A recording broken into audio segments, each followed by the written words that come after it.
Olá, o Saber Direito Profissão começa agora. O programa que te ajuda a entender as diversas áreas do direito de uma forma simples e didática. E o curso desta semana foi sobre direito administrativo, mais especificamente sobre serviço público e Estado brasileiro.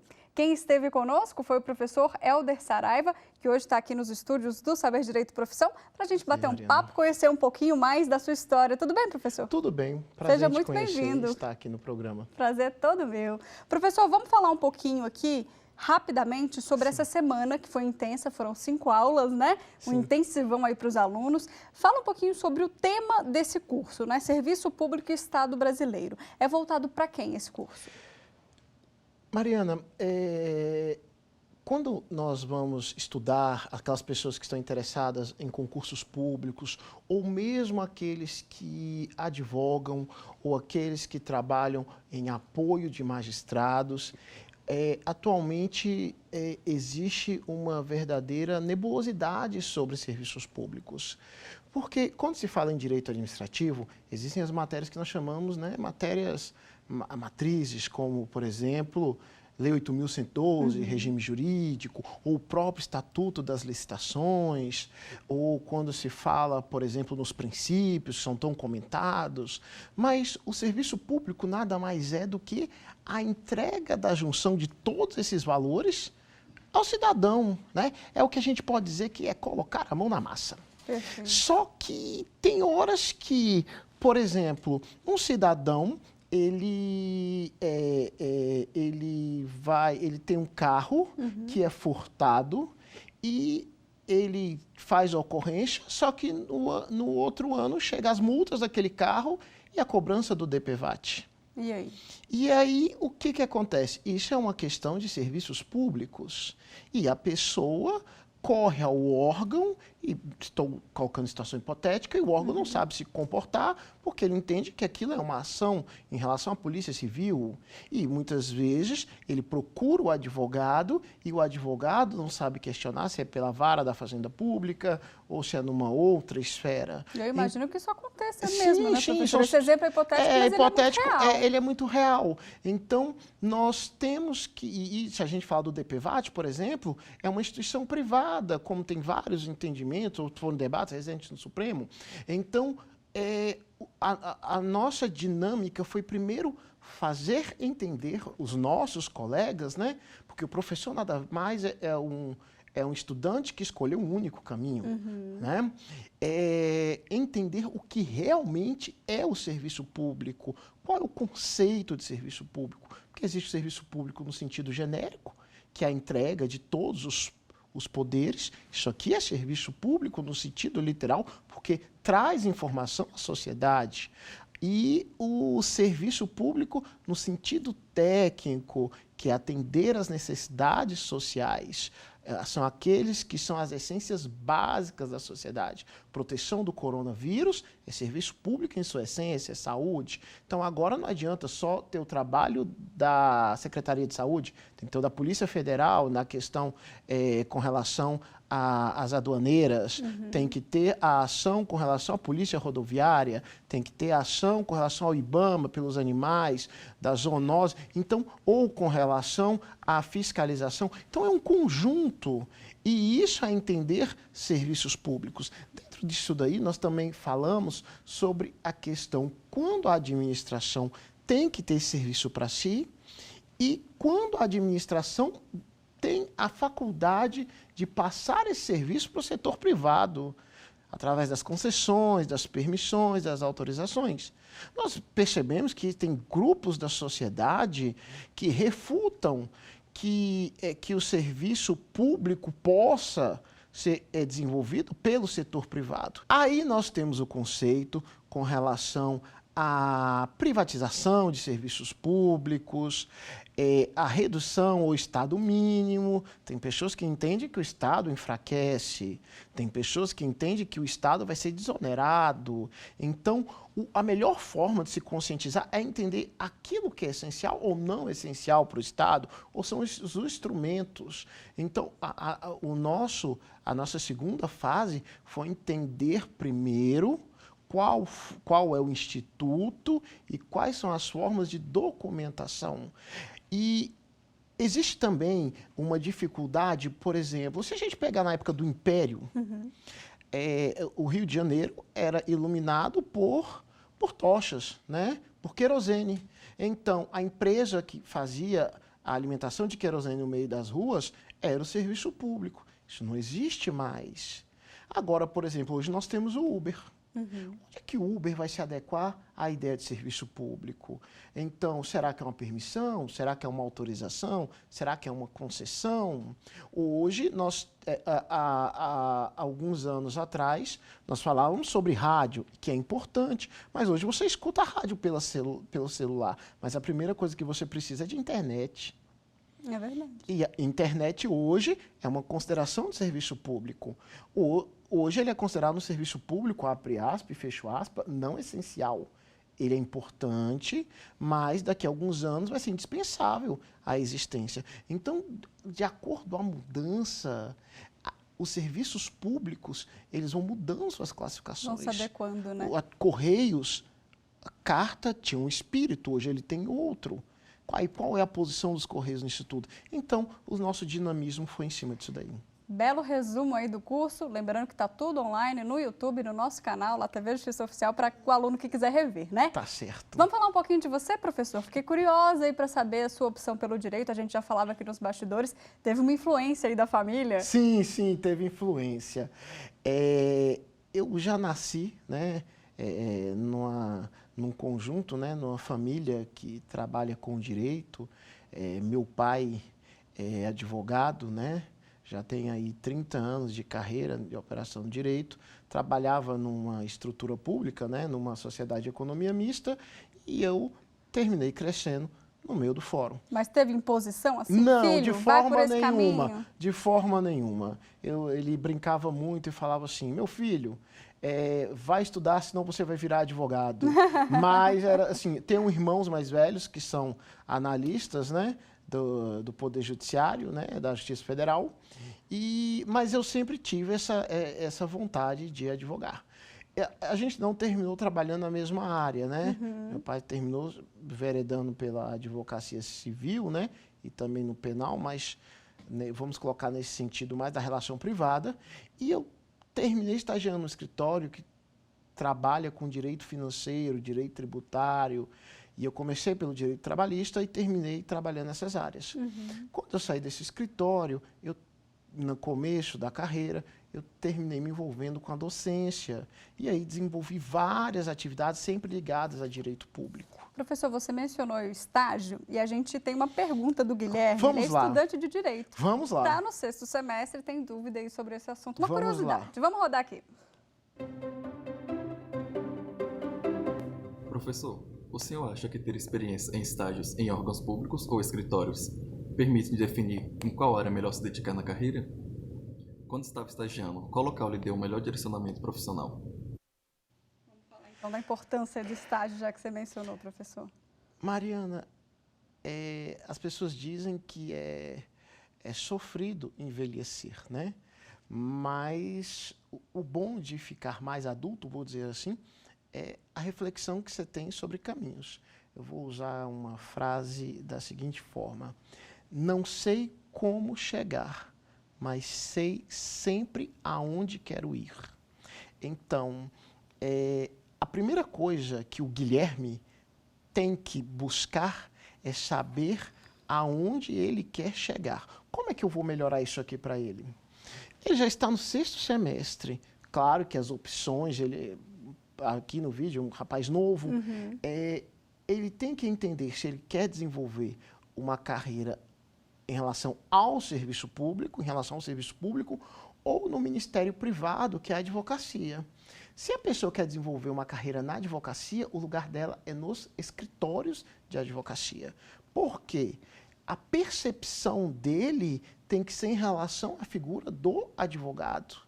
Claro que se ele estagiasse num tribunal, para ter uma convivência com o juiz, para entender o bastidor ou de um tribunal superior, ajudaria bastante, mas teria que ser um curto tempo, porque se ele não aprende a peticionar, se ele não aprende a atender um cliente, ou quais são as dinâmicas, principalmente porque a advocacia hoje, ela teve muita mudança. As pessoas não querem ir no escritório, elas querem responder no WhatsApp, elas querem um modelo daquilo que lê. Essa tecnologia transformou, né, professor? Mas ele precisa estar ambientado nos desafios do futuro dele.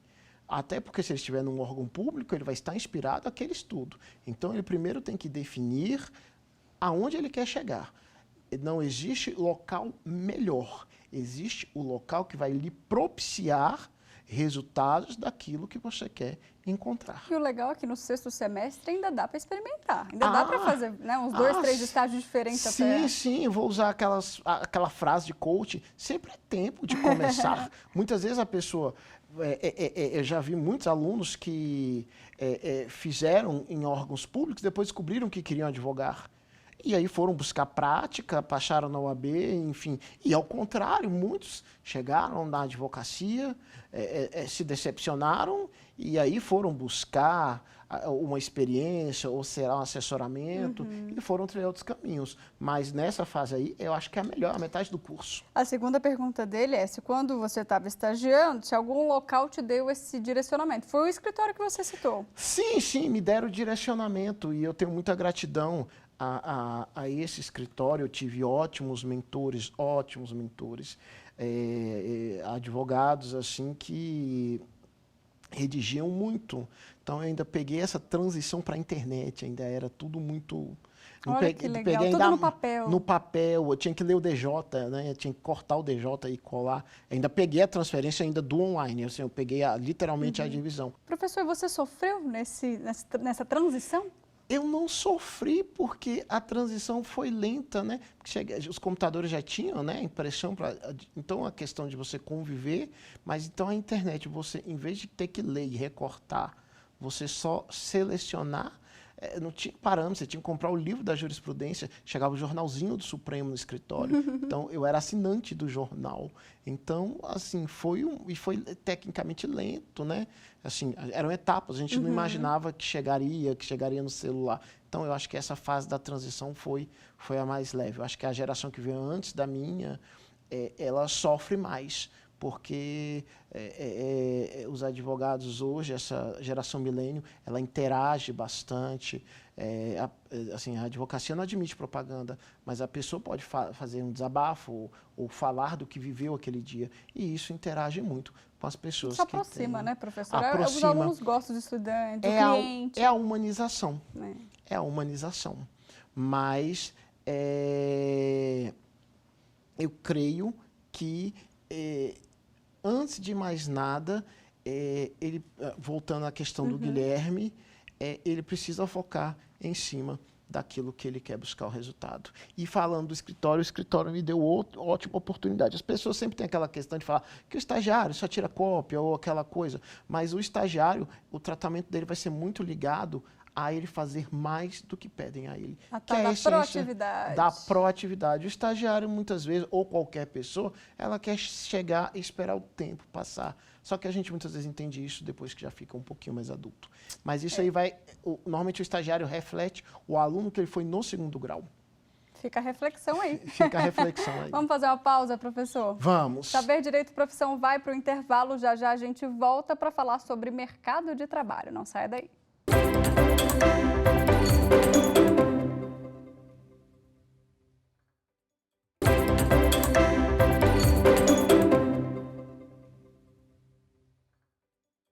Estamos de volta com o Saber Direito Profissão e neste segundo bloco a gente fala um pouco mais sobre as possibilidades para quem quer seguir então nessa área do direito administrativo, uma área vasta, né, professor? Tem muito lugar então. Sim, bastante. Nós temos que perceber que o Brasil, ele passa por uma consolidação das suas instituições. O pós-88 mesmo, né, já com a sua quase 3ª década, ele passa por avivamento de textos constitucionais. Como assim? A gente fala sobre controle. Cada vez o controle dentro do Estado, do Legislativo, sobre o Executivo, sobre o próprio Legislativo e o Executivo na judicialização, recorrendo ao Poder Judiciário, o Judiciário em relação aos seus personagens no CNJ, e toda vez que há essa intersecção, nós falamos de direito administrativo. E o próprio cidadão, por exemplo, nas atividades de ouvidoria, com relação às atividades de audiência pública ou de questionamento nos órgãos, tudo isso gera contendas administrativas. O país, na questão de garantismos, ele fortaleceu muito o artigo 5º, inciso 35, do qual tenho certeza que você já ouviu sendo repetido várias vezes, mas quase ninguém fala do artigo 5º, inciso 34, que é o direito de petição aos poderes públicos, petition of right, que é a capacidade de manifestação do órgão. E isso exige técnicas, apesar de maior liberdade. E as pessoas hoje demandam por quê, Mariana? Tempo. Tempo. Muitas vezes você administrando ou gerindo isso num órgão, você ganha tempo, você desobstrui a máquina judiciária, e isso as pessoas estão acordando para isso. E, claro, como é um mundo especializado, a advocacia tem trabalhado com isso daí. Como o Estado ele vem se fortalecendo, ele contrata mais, ele consome mais, e isso é por meio de licitação. E, sendo licitação, gera-se contrato, e contrato se gera contendas, é normal, isso faz parte da relação entre pessoas. Se esses contratos têm que ser analisados ou por punições ou por divergência, vai se institucionalizar processos. E um processo, aquele que é empresário ou microempresário no pregão, ele começa a ter medo de ter prejuízo ou ter garantismos, muitas vezes, quando o volume de serviço, ou muitas vezes há um erro de procedimento que é do próprio Instituto Humano. E aí entrou o profissional de direito. As instituições, elas se preocuparam na formação acadêmica em ter prática jurídica, mas não prática administrativa. E a gente pode também olhar a presença do processo administrativo nas instituições previdenciárias, no INSS, não deixa de ser um processo administrativo. Enfim, dando um foco maior, nós também temos que ter o cuidado com os servidores públicos, porque muitas vezes uma desavença ou o próprio cuidado do Estado cumprir os primados de probidade, nós temos o entendimento que a probidade administrativa, na dúvida, o servidor responde o processo, mesmo que ele seja inocentado. Não é indúbio pro réu, é na dúvida em favor da sociedade. E nós sabemos que as consequências da norma são graves. Então, dentro disso daí, o que nós temos que entender é o volume de fiscalização do Estado aumentou, então os processos aumentaram e busca-se a atividade da advocacia especializada. Perfeito. Quando nós falamos da capital federal ou de grandes centros, isso é mais vivo, mas muitas vezes vários municípios ou várias estruturas administrativas, a prefeitura ou o município não funciona por falta de profissionais especializados. Pessoas não são punidas, processos de licitação são feitos de forma errada. É uma bola de neve, e né, recursos, professor? o pior de tudo, recursos são retidos pelos tribunais de contas municipais, estaduais ou da União por erro de procedimentos. E aí entra esse novo personagem no direito brasileiro. Ou seja, quem quer, então, trabalhar com direito administrativo, né, está abarcado aí nessas possibilidades que você falou. A gente também não pode esquecer da questão acadêmica. Você dá aula há mais de 10 anos e é uma belíssima carreira, né? Então, existe também a carreira de professor, que você pode, inclusive, se preferir, fazer concurso para a Universidade Federal, né? Não ficar só na questão dos cursinhos. Existem também essas possibilidades. Sim. Falando sobre a matriz da carreira pública, né, na docência, no magistério, direito público é um pilar que é extremamente necessário nos dias de hoje. Até porque as pessoas hoje cada vez mais querem se dedicar à carreira pública. Então, eles são demandados, e principalmente dentro do magistério, a produção de pesquisa, porque a gente fala muito da sala de aula, mas abrindo esse debate aqui com você, existe a questão da produção literária sobre isso aí. A ciência jurídica, ela se desenvolve com a produção literária. Então, precisam de pessoas que se dediquem, que estudem o Estado, os votos, o estudo de campo, como acontece, para que haja desenvolvimento para as próximas gerações, né? Tirando essa parte também só da questão dos cursos. E a consultoria, professora? É uma área que vem crescendo. A consultoria que vem crescendo bastante. Por quê? Isso aí a gente pode falar sobre a questão, primeiramente, dos entes federados. A partir do momento que existe, vamos falar de uma instituição municipal, e ela tem, por exemplo, um conjunto licitatório, nós temos servidores que precisam se atualizar, e eles já estão naquela rotina, então a gente sabe que precisa da atualização, mas a gente está falando de prática, e os servidores novos. Então, existe aquele mediador do qual ele faz a análise, que é uma espécie de auditoria, e ele vem ali para identificar o que pode evoluir, né, dentro daquele sistema. Então, você funciona como um parecerista, tá? Seria uma consulta não obrigatória, porque existem os procuradores, e isso vai ajudar a otimizar o serviço. Agora, nós temos que entender que quando a gente fala da União, a AGU tem uma estrutura gigantesca. Agora, vamos imaginar um município com 50 mil pessoas. Uhum. Ele tem um procurador e um outro comissionado que atende a defensoria pública. É inviável. Então, ou muitas vezes, essa questão da consultoria é o que nós chamamos também de advocacia preventiva. Porque, muitas vezes, quando a pessoa vai ofertar uma proposta de licitação, ela deixa de vencer a licitação porque houve um erro na elaboração da proposta e não foi nem em relação ao objeto da licitação, mas à questão técnica da proposta. E isso faltou alguém com expertise na legislação. E aí entra o advogado, que dá o apoio ou na elaboração do recurso. Bom, mudando um pouquinho de assunto, mas ainda nessa questão de carreira, professor, e de conhecimento, a gente recebeu uma pergunta da Amanda. Ela também está no 6º semestre aqui da UNB e faz Direito. Vamos ver o que ela perguntou aqui para a gente. Amanda. Professor, de que forma o senhor fica atualizado com as mudanças no direito e na sociedade? Em qual local se atualiza mais para saber tudo de novo no meio jurídico? Novinha ela, hein? Sim, e boa de pergunta, não né? A atualização, nós temos que olhar primeiro pelas fontes do direito, né? E isso hoje em dia com a internet, né, professor, sim, com a web aí, sim. Aonde buscar uma fonte oficial, uma fonte segura. E dando aula é complicado, né? Porque você está dando aula e a pessoa está perguntando, sai a notícia e a pessoa, tal, isso aqui. E você, mas aí a pessoa, não, mas aconteceu tal coisa. Mas espera aí, eu também tenho direito a ler a internet. Mas, dando eficácia à pergunta dela, vamos falar pelos capítulos, eu acho que é mais justo. Uhum. Eu acho que legislação, a atualização, antes de mais nada, ela tem que ser feita pelas fontes oficiais, né?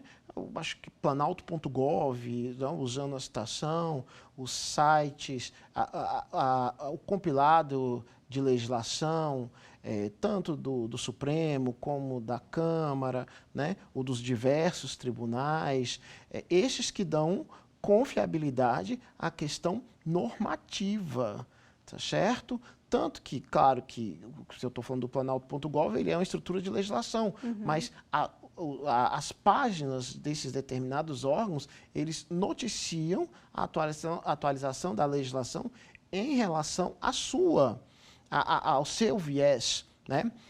Aí vou falar como advogado. Se você trabalha na área da advocacia pública, você acompanhar os boletins da AGU, da DPU, da PFN, você vai se inteirar. Apesar que não são disciplinas ou interpretações próprias daqueles órgãos, você percebe o que está acontecendo em relação ao direito público e qual é o posicionamento da advocacia, tanto aquele que te interessa ou aquele que é adverso, porque muitas vezes você está advogando contra o Estado. É uma natureza da advocacia, então você entende qual é a sequência, qual é a linha da qual você deve adotar. Depois que a gente fala de legislação, Jurisprudência. Jurisprudência é você adicionar o clipping dos tribunais, né? Os tribunais hoje fazem um serviço primoroso, eles te mandam os julgados da semana, eles te mandam o julgado do mês e ainda tem as encadernações do ano, dependendo do tribunal, fazem a seleção.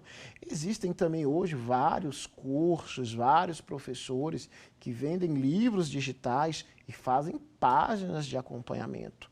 Eu acho que você também tem que ter um escalonamento. Você primeiro vai dar uma olhada e depois vai nessas diversas, né? Porque cada um vai dar a impressão daquilo que mais lhe interessa. Mas eu entendo que hoje ler jurisprudência é essencial para o operador do direito. Porque existem normas que são estanques, mas tem normas que a gente pode falar que são normas em aberto e elas são moldadas pelas interpretações do tribunal, pelo dinamismo da sociedade. Então, eu comecei o curso de Direito com a interpretação X, posso ter me formado com a interpretação Y e hoje sei a interpretação Z, porque o mundo não é mais o mesmo. E essa maturidade em relação a cultuar a jurisprudência é o que lhe deixa mais dinâmico no mundo da advocacia. Até porque, se vamos falar de uma apelação, que é um tribunal de segundo grau, uma simples petição, você só precisa repetir os argumentos. A partir do momento que você vai para um recurso especial ou para um recurso extraordinário, você precisa falar sobre os reflexos na norma, mas ou então sobre conflitos jurisprudenciais, que é aí onde hoje o operador do direito realmente tem deixado a desejar, e isso eu não estou cometendo nenhuma impropriedade em falar, as decisões dos tribunais estão aí, boa parte dos recursos são impedidos por erro de técnica em relação à demonstração da jurisprudência. Ou seja, uma boa dica para quem quer ter um diferencial no mercado. Sim. E ela falando sobre a questão do dinamismo em relação às questões sociais, é a questão de você ter maturidade, pelo menos na formação do curso, ler os clássicos, né? Normalmente muitos alunos, infelizmente, não leem, e ser ávido por notícia. Por falar em ler, professor, o que você trouxe para a gente aqui de dica? Qual que é esse primeiro livro aqui? Vamos lá. Curso de Direito Administrativo é do Reinaldo Couto. Sim. Livro voltado para quem? Para graduação, para pós? Conta um pouquinho dele. Esse aí, ele é voltado principalmente para pós-graduação. Eu acho que é uma leitura que toda pessoa deveria fazer, né? Eu acho que, assim, ela não precisa fazer segregação, mas o Reinaldo é procurador da AGU. Eu acho que hoje ele é procurador-geral do Estado da Bahia, e ele é um livro que dá muito foco no exercício da atividade pública. É uma linguagem mais densa. É uma linguagem mais densa. Esse daí eu não terminei trazendo a edição mais atualizada. Também curso de Direito Administrativo, Sim. Mas dá para ver que é uma síntese, né, do conteúdo, são 200 mapas mentais que os alunos adoram, né, professor? E quadros esquemáticos que também facilitam o estudo. Sim. Esse livro aí do Eliesley, né, que é um professor aqui de Brasília, ele é um livro que ele é ótimo para a graduação e para pessoas que estão aí direcionando para a OAB, ou direcionando para seleções públicas. Muito obrigada, professor, por todas as dicas. Eu te agradeço, Ana. Você é muito gentil. Imagina, foi um prazer aqui nosso bate-papo. Você de casa pode continuar com a gente na internet. Acesse tvjustiça.jus.br e não deixe de acessar o nosso canal, hein? TV Justiça Oficial. Se inscreve lá. Obrigada pela companhia e te vejo na semana que vem. Tchau.